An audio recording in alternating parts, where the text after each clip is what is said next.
சென்னை மாநகர காவல்துறை என்னை கைது செய்ய வந்திருக்கு. நான் இன்னும் கதவு திறக்கல, வழக்கறிஞர்கள் வரட்டும்னு சொல்லிட்டு வெயிட் பண்ணிட்டுருக்கேன். உடனே திறங்க அப்படின்னு சொல்லியிருக்கிறாங்க. ஒரு மாதம் முன்னாடி அக்டோபர் எண்டில் ஒரு சம்மன் ஒன்று வந்துச்சு ஆதம்பாக்கம் ஸ்டேஷன்லேருந்து, நீங்கள் இந்த வழக்குக்கு வாங்க அப்படின்னு சொல்லிட்டு. அது என்ன வழக்கு அப்படின்ட்டு எடுத்து பார்த்தா, ரெட் அண்ட் ஃபாலோ அப்படின்ட்டு ஒரு படத்தோட தயாரிப்பாளர் புருஷோத்தமன் என்பவர்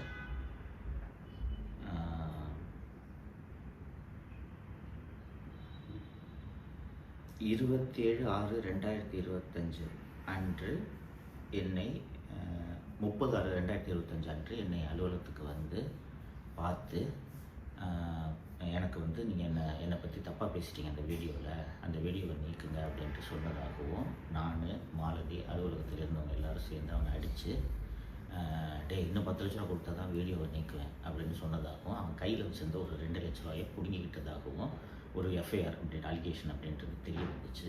உடனே நான் அந்த சம்மனுக்கு பதில் சொல்லும் விதமாக, இது முழுக்க பொய் வழக்கு, இப்படி ஒரு சம்பவமே நடக்கலை, நீங்கள் சொல்கிற அந்த புருஷோத்தமன் யாரோ வரவே இல்லை, இதை என்னோடய விளக்கமாக ஏற்றுக்குங்கன்னு சொல்லிட்டு ஒரு பதில் கடிதம் நான் அனுப்பிச்சிட்டேன். நவம்பர் 1 அன்றைக்கி நான் அந்த ரிப்ளை அனுப்பிச்சிருக்கேன். அதுக்கப்புறம் இது வரைக்கும் எந்த விதமான ஆக்ஷனும் போலீஸ் சைட்லேருந்து இல்லை. நேற்று நைட்டு சென்னை மாநகர காவல்துறை ஆணையர் திரு அருண் அவர்கள் பினாமி நிறுவனத்தின் மூலம் ஏகப்பட்ட முதலீடுகளை செய்திருக்கிறார் என்ற விவரங்களை வெளியிட்டதும் விடிகாத்தால் இதே வழக்கில் கைது செய்யறதுக்கு வந்திருக்கிறாங்க. வழக்கறிஞர்கள் வந்த பிறகு தான் கதவை திறக்க முடியும், வெயிட் பண்ணுங்கன்னு சொல்லியிருக்கேன். இது உங்களுக்கான அப்டேட். சவுக்கு மீடியா நேயர்களுக்கு வணக்கம். இப்படியான ஒரு சுச்சுவேஷனில் நான் உங்களை மீட் பண்ணுவேன்னு உண்மையாலே நினைக்கல. பட் த்ரில்லிங்காக இருக்குது, நெக்ஸ்ட் மினிட் என்ன நடக்க போகுது அப்படின்னு சொல்லிட்டு. சார் அரெஸ்ட் பண்ண வந்திருக்காங்க போலீஸு. அதே எஃப்ஐஆரில் பார்த்தீங்கன்னா என் பேர் இருக்குது, ப்ளஸ் 4 அதர்ஸ் அப்படின்னு ஆட் பண்ணியிருக்காங்க. மொத்தம் 20 எஃப்ஐஆர் பெண்டிங்கில் இருக்குது அப்படின்றதுனால கிட்டத்தட்ட 3-4 மாதம் வெளியே வர முடியாது. அதனால தான் வந்து இன்னைக்கு சனிக்கிழமை ஹைகோர்ட் லீவாக இருக்க நாளில் பார்த்து கைது பண்ண வந்திருக்காங்க. ஜனநாயகத்துக்காக தான் நின்றுருக்கோம், படித்ததே ஜேர்னலிசம் தான் அப்படிங்கிற அடிப்படையில் வாய்ஸ்லெஸ் பீப்புளுக்காக நிற்கணும் அப்படின்னு ஒரு டைமில் முடிவெடுத்தேன். அதுக்கான பின் விளைவுகள் தான் இது. அதை எதிர்கொள்ள தயாராக தான் நான் இருக்கேன். இது ஆக்சுவலி போலீஸ் வந்திருக்காங்க, ஆனாலும் லாயர்ஸ் வர வரைக்கும் போய் பேச வேணாம் அப்படின்னு சொல்லியிருக்காங்க. ஸோ லாயர்ஸோட கன்சல்ட் பண்ணிவிட்டு அதுக்கப்புறமா அடுத்தடுத்த ப்ராசஸ் நடக்கும் அப்படின்னு நான் நம்புகிறேன். இப்போ வரைக்கும் உங்களோட பேச முடியுது, இதுதான் நிலைமை. ஸோ சிச்சுவேஷன் என்னன்னு உங்ககிட்ட எக்ஸ்பிளைன் பண்ணிடலான்னு நான் நினச்சிருக்கேன். எப்பவுமே கூட நின்றுருக்கீங்க, உங்களை ஒரு குடும்பமாக நான் பார்க்குறேன் அப்படின்றதுனால இன்ஃபார்ம் பண்ணிவிடுவோம் அப்படின்னு நினச்சேன். ஸோ நன்றி. அவர் வந்து எங்கள் அட்வொகேட் வந்தால் தான் நான் கதவை திறந்து வாங்குவேன் அப்படின்னாரு. சரிங்க சார், நாங்கள் வெயிட் பண்ணுறோம்னு சொல்லி நாங்கள் வெயிட் பண்ணிட்டு இருக்கோம். இப்போ உங்கள் ஜூனியர்ஸ் 3 பேர் வந்துட்டாங்க. அவருக்கு கதவை தட்டி உங்கள் அட்வொகேட் வந்துட்டாங்க சார்.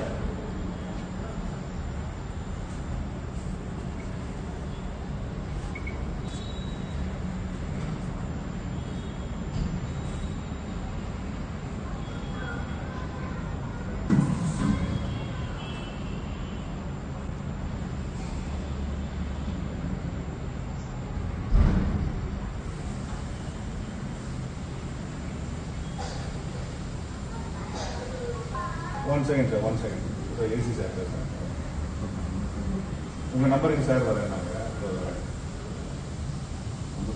பேசி சார்.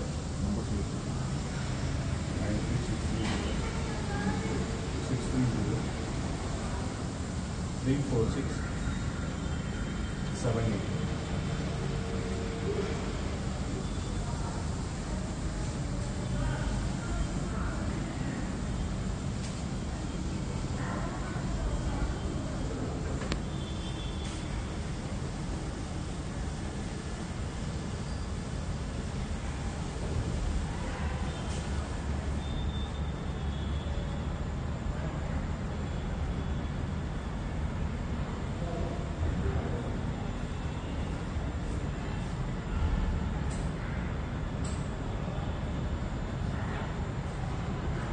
சார் வணக்கம் சார். சார் வணக்கம் சார், நான் மீனம்பாக்கம் ஏசி பேசுகிறேன். ஆமாம்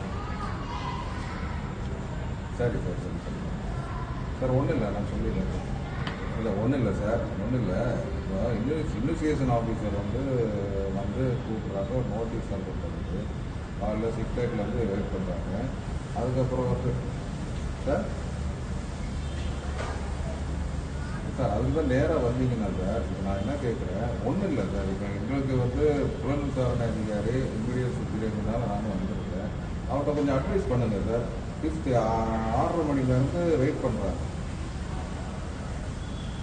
ஏன்னா உங்களுக்கு தெரியுங்க, நான் என்ன சொல்கிறேன் சார், ஒரு நோட்டீஸ் வந்து இன்வெஸ்டிகேஷனுக்காக நாங்கள் வரும்போது அதை வந்து எங்களுடைய பணியையும் செய்ய விடாமல் இன்வெஸ்டிகேஷனுக்கும் தடங்கல் பண்ணிட்டு இருக்க மாதிரி இருக்கு. நீங்கள் சரி சார்,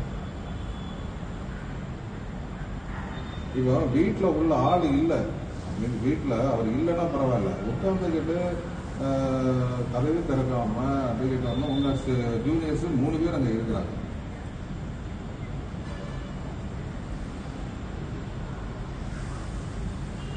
சார் நேராக வாங்க சார். நான் உங்களை ஒரு நல்ல புரிஞ்சுக்காங்க சார். நீங்கள் அட்வொகேட்னு சொல்லிட்டு சீனியர்னு சொல்லிட்டீங்க.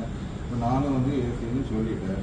ஒன்று உங்கள் ஜூனியர்ஸ் இருக்காங்க, அவங்ககிட்ட கூட பார்க்கட்டும். அந்த நோட்டீஸை நாங்கள் காணிக்கிறோம், அவங்க பார்க்கட்டும். நீங்கள் ஃபோனில் பேசிக்கலாம். ஆமாம் நாங்கள் காணிக்கிறோம், நீங்கள் வாங்க, அவங்களுக்கு அட்வைஸ் பண்ணுங்க சார்.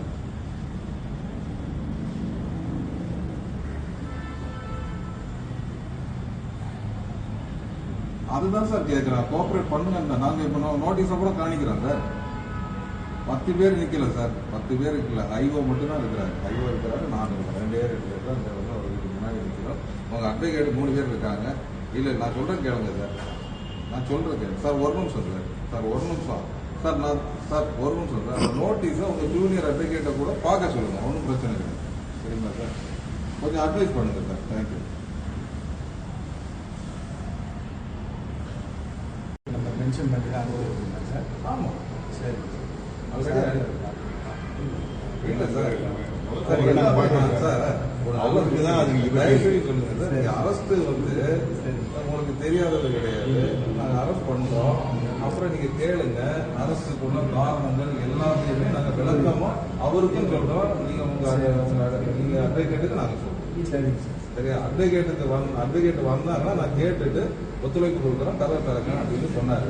இது வரைக்கும் திறக்க 3 அட்வொகேட் வந்தாங்க. அவங்க வந்து வீடியோ தான் எங்களை எடுத்துட்டு இருந்தாங்களே தவிர எந்த வீலையே தடுக்கிறாங்க. நாங்கள் உங்களை தடுக்கவே இல்லையே சார். பண்றதுக்காக வரோம். நோட்டீஸ் ப்ராப்பரா சர்வாச்சா என்னன்னு நம்ம பார்த்துட்டு நம்ம என்ன சார் தான் சொன்னாரு சர்வ் பண்ணிட்டாங்க அப்படின்ட்டு.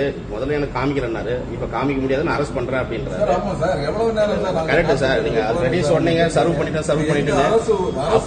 இருந்தா அவர் கோஆபரேட் பண்ணிருப்பாரு. அரசு பணியை புலன் விசாரணையை தடுக்கிறதுக்கு தான் நீங்க சார் உங்களை தடுக்கவே இல்லை. என்ன சொல்றாரு? உங்களை தடுக்கவே இல்லை, பார்த்ததே கிடையாது. நீங்க எப்படி நிக்கிறீங்களோ நாங்களும் அப்படிதான் நிக்கிறோம். உங்களை வந்து சார் நீங்க கல் தட்டாதீங்க, பெல் அடிக்காதீங்க, நாங்க எதுவுமே பண்ணலையே சார். வெயிட் பண்ணுங்க, எங்க சீனியர் பேசினாருன்னா செய்வாருன்னு சொன்னீங்க. சீனியர் நீங்க பேசுனீங்களா? பேசியாச்சு. அவ்வளவுதான். நீங்க தானே சார் பேசுனீங்க, நாங்க பேசவே இல்லையா சார்? நீங்க தானே சார் பேசுனீங்க. நான் உங்களை எதுவுமே சொல்லிடுறேன். இன்வெஸ்டிகேஷன் பண்ணிட்டு இருக்கும் போதே அது நாங்க இன்வெஸ்டிகேஷன் பண்றதை நாங்க வீடியோ எடுப்போம் அப்படிங்கிறதுக்கு அதிகாரம் கிடையாது. அது இன்வெஸ்டிகேஷன் ஆபீசர் தான் ஆடியோ வீடியோ பண்றாரு. அவர் விசாரிக்கணும். இப்போ உங்க ஜூனியர்ஸ் சொல்லிடுச்சு அது வேற விஷயம். அரசு பண்ணாம தடுத்துக்கலாம் சார் இருக்கிறாங்க. நம்ம யாரும் ஒத்துழைப்பு கொடுங்க சார். நாங்க ஒத்துழைப்பு நாங்க நீங்க தாராளமா பேசுங்க. சொன்னா தாராளமா நீங்க என்னவோ இருக்கு சார், நான் இருக்கேன். வெளியே வர சொல்லுங்க. நீங்க என்ன கேட்குறீங்களோ எல்லாத்தையும் நாங்க பண்றோம். ப்ராப்பரா நோட்டீஸ் அவருக்கு சர்வாச்சா இல்ல என்னன்னு எல்லாம் பண்ணிருக்காரு சார். வாங்கினவர் அங்க இருக்காரு.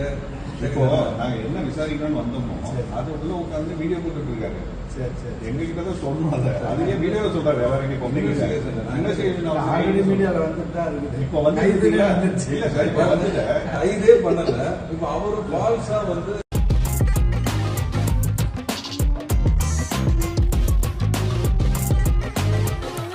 பச்சைக்கூறி தப்பாதுடா, சிங்க இது சிக்காதுடா, சுத்து போட்டு நிக்காதடா, சூற விட்டா தாங்காதுடா. சிவண்டா சிவண்டா சிவண்டா, எதுக்க எவண்டா எவண்டா எவண்டா.